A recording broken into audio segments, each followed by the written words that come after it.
Good Wednesday morning to you. Thanks for joining us on KARE 11 News Now. I'm Michelle Beck. A look from our nation's capital this morning, the site of our first government shutdown in several years.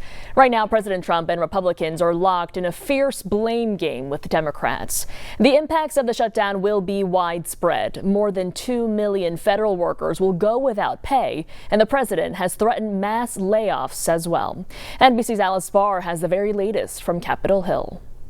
Here is the state of play. This is the first government shutdown since 2018 during President Trump's first term. That was also the longest ever, spanning 34 days into early 2019. Republicans now control the White House and both chambers of Congress, but Democrats have to play a critical role here, and both sides are dug in. This morning, as the consequences of a government shutdown start rippling across the country on Capitol Hill, frustrated lawmakers starting a new clock to reopen. It's time to end this and release the hostage. Let's get back to work. Republicans and Democrats trading blame after two last-ditch funding votes failed in the Senate Tuesday night. Without the necessary 7 Democrats crossing over to back it, they're holding out to restore health care cuts and extend Obamacare subsidies. Fix health care premiums and spare Americans the calamity of skyrocketing through the roof health care costs. Republicans argue those discussions can wait, voicing pessimism about the current standstill. There literally is nothing to negotiate. They're bringing in extraneous issues that don't have anything to do at all with keeping the government open. Despite the shutdown, Social Security, Medicare, and VA benefits will continue along with student loans.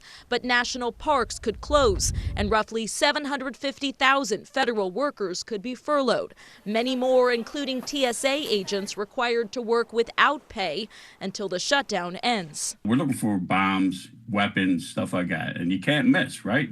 So you don't want officers with added stress of how am I going to pay my bills? President Trump raising the stakes, reiterating his threat of mass layoffs while blaming Democrats. Cutting vast numbers of people out, cutting things that they like, cutting programs that they like. Democrats adamant those cuts are already happening, pushing for leverage now. They've got to sit down and negotiate with Democrats as the nation waits for what's next. While we wait to hear about negotiations, several leading Republicans have said they don't see a clear way out of this shutdown right now, while the Senate's top Democrat argued the American people are learning how bad the nation's health care crisis is and will put heat on Republicans to solve it. In Washington, I'm Alice Barr. Back to you. Yeah, and digging deeper here, many essential services will continue in a government shutdown, including military ops, air traffic control services, and immigration and customs enforcement.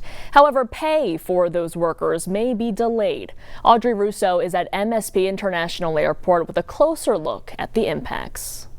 Yeah, we see workers here this morning. You can see the TSA line behind me. Workers are checking in, folks, getting them ready for their flight.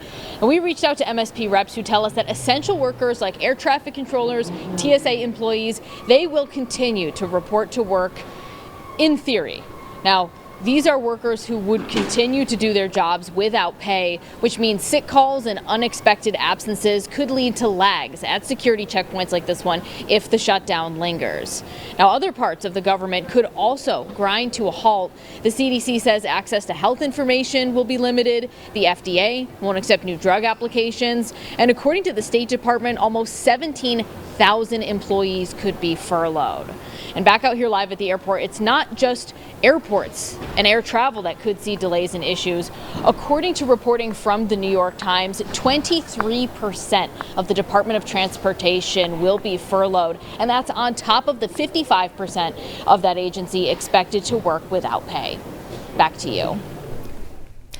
Developing this morning, immigration officials say they are seeing a surge of immigration fraud in Minnesota. They say over a 10-day investigation, they found 275 cases of immigration fraud, many of those involving a U.S. citizen or green card holder getting into a sham marriage to get a non-citizen into the U.S. Our officers encountered blatant marriage fraud, visa overstays, people claiming to work at businesses that can't be found, forged documents, abuse of the H-1B visa system, abuse of the F-1 visas, and many other discrepancies. Despite finding hundreds of cases of suspected marriage fraud, ICE officials have only made 4 arrests.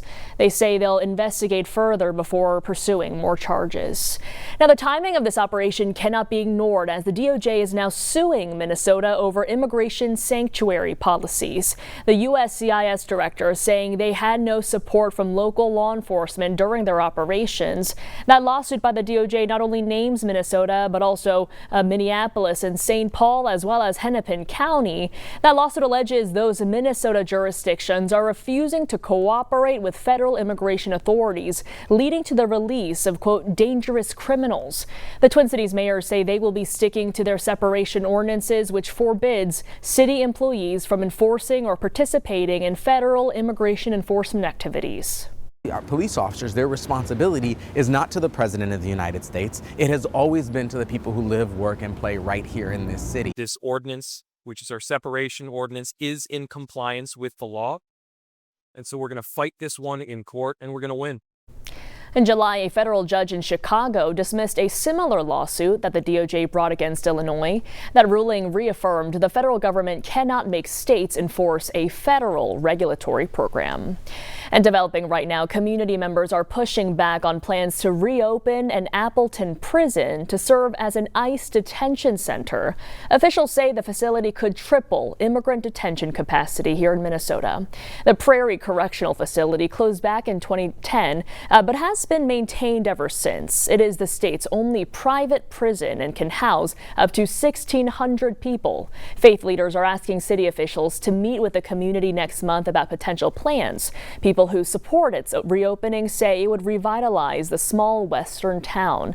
Swift County confirming it has not been contacted by ICE. Developing this morning, President Trump is taking steps to lower drug costs here in the U.S. Yesterday, he announced his administration reached a deal with Pfizer for it to voluntarily sell its drugs at lower prices to Medicaid patients. Now, as part of the deal, Pfizer will sell some of its drugs on a new website called Trump RX. It's still not clear how exactly the website will work. If you are heading out to work this morning, be extra careful with your speed. Today is the first day the city of Minneapolis has its new speed cameras up and running. Take a look here at this map. These are the 5 locations where those cameras are located. They include 3rd Street near 1st Avenue and Nicollet Avenue near 46th Street.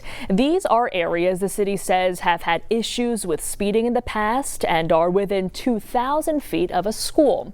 So for the rules for the first month, only warnings will be issued, but after that, a first violation will be a warning. Then it's a $40 ticket for driving 10 miles over the speed limit, double that for more than 20 over. Violations will not go on driver's records, and you will be able to contest citations. We know that since the pandemic, we have seen a huge uptick in unsafe driving in cities around our country and certainly here in Minneapolis. So that's really what propelled me to want to be part of this legislation. And this is just the beginning for the 4-year pilot program. More cameras will be coming next year. An extremely disturbing case unfolding this morning in White Bear Lake. Police are investigating after an adult allegedly posed as a teen to enroll as a student at White Bear Lake High School. The school district says the person is over the age of 21 and completed the enrollment process using fraud documents and a fake identity. School officials also say the person was taken into police custody and is no longer allowed on district property. Students say this person was a well-known figure at the school and even played on the football team. That's like 50 kids on the football team that you just were showering next to, minors. I am still at shock, and I know my peers are in shock. There's a significant response needed to make sure that this doesn't happen again. White Bear Lake police tell us they are still trying to figure out exactly what and how this happened, but provided no details on the investigation. This morning, the statement heard around the nation is shaking up the WNBA. Lynx superstar Napheesa Collier stepped up to the mic at her exit interview yesterday and took a blowtorch to league commissioner Cathy Engelbert. Fee criticizing officiating and compensation and even sharing details on her private conversations with Engelbert. This marks one of the most deliberate calls for accountability we have ever seen from a player directed at the W leadership. Everyone deserves to hear the truth from someone who I hope has earned the benefit of the doubt to fight for what is right and fair for our athletes and our fans. We have the best players in the world. We have the best fans in the world. But right now, we have the worst leadership in the world.